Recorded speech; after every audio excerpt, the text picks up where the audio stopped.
Africa, 1975. The last colonial empire was dying, and the people of Angola reached for freedom. Fresh hunting grounds for the Cold War superpowers. As Portuguese troops pulled out of Angola, three groups jostled for power. America's fears were aroused. When Bill Colby, the CIA director, went to brief the National Security Council in the White House the first time on this, his briefing was literally, "Gentlemen, this is a map of Africa, and here is Angola." Now, in Angola, we have three factions. There's the MPLA, they're the bad guys. The FNLA, they're the good guys. And there's UNITA and Jonas Savimbi we don't know too well. And that was to get the National Security Council involved in this thing.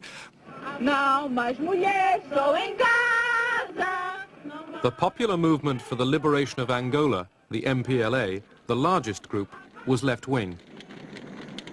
Based in and around the capital, Luanda, its multi-ethnic membership was led by Agostinho Neto and Lucio Lara. In the 1960s, it had received training from Cuba and arms from Moscow.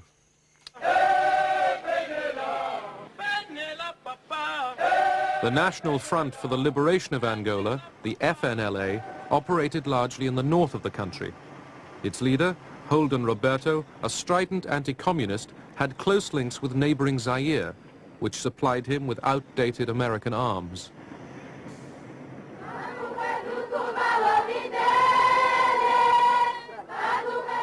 The National Union for the Total Independence of Angola, UNITA, led by Jonas Savimbi, was based in the south of Angola. A charismatic leader, Savimbi decided that American backing was the key to power.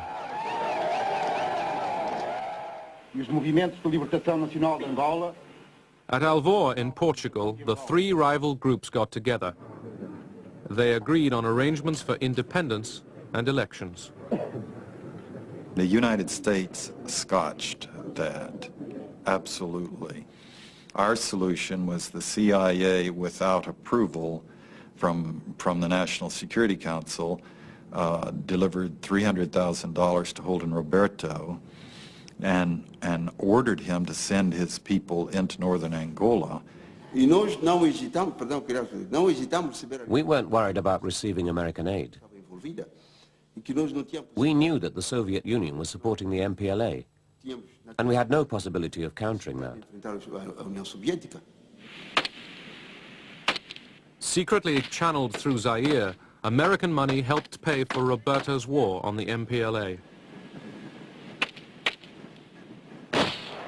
His side was always the bloodiest, the most violent.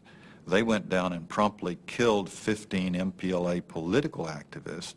And from that time on, it was all cast, you know, the fate of Angola was cast, it was written in blood.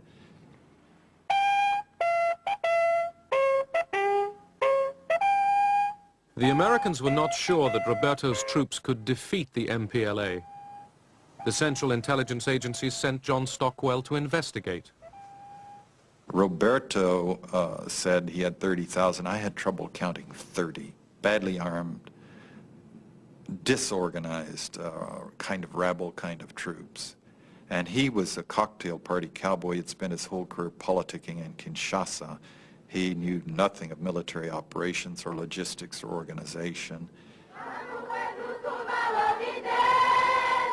Then Stockwell went south to UNITA's headquarters.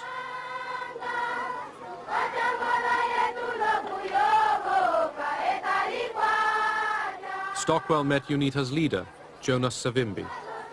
I found a different kind of revolutionary. He'd spent the entire time inside Angola, 20 years.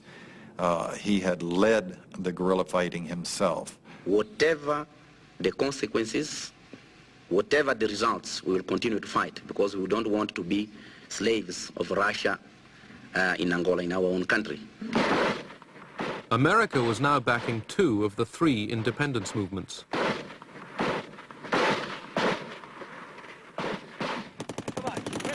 Washington ruled out intervention in Angola with American troops. Instead, it turned, secretly, to South Africa. The United States at the highest level requested assistance, or rather requested South Africa to go in and assist UNITA. We did maintain a position of disapproval of apartheid. But on the other hand, the South African government was extremely powerful. Suid-Afrika was in 'n posisie van isolasie. South Africa was isolated. Although it was done secretly, it was good for South Africa to be cooperating with a big force like the USA, even though it was clandestine. There were many people in policy-making positions in the Department of State who were essentially willing to have a funny, ambiguous relationship with South Africa. The focus was on Soviet penetration and the possibility of the Soviet Union using unstable situations in Africa to benefit itself, to take root and foment trouble. They were afraid of the MPLA. They called us communists. The South Africans were terrified of the MPLA. They didn't have that terror of the FNLA or UNITA. They were allies. They didn't like the MPLA because the MPLA declared itself against apartheid.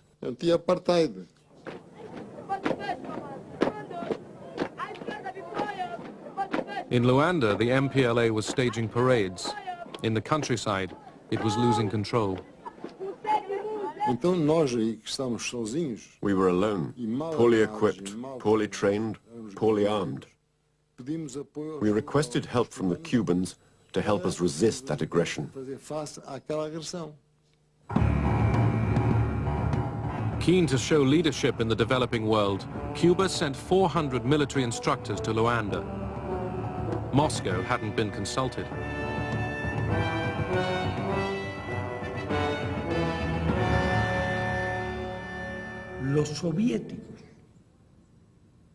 The Soviets knew absolutely nothing about it. We took the decision because of our long-standing relations over many years with NATO and with the independence movement in Angola. In Angola, we're very unhappy. I mean, obviously, we had no desire to see Fidel Castro extend his influence in the African continent. Our government in Washington perceived Fidel Castro as a Soviet proxy. We thought, with respect to Angola, that if the Soviet Union could intervene at such distances from areas that were far from the traditional Russian security concerns, and when Cuban forces could be introduced to distant trouble spots, and if the West could not find a counter to that then the whole international system could be destabilized. It was a question of globalizing our struggle vis-à-vis the globalized pressures and harassment of the US. In this respect, it did not coincide with the Soviet viewpoint. We acted, but without their cooperation. Quite the opposite. There were criticisms. So? North of Luanda, Holden Roberto's FNLA troops were heading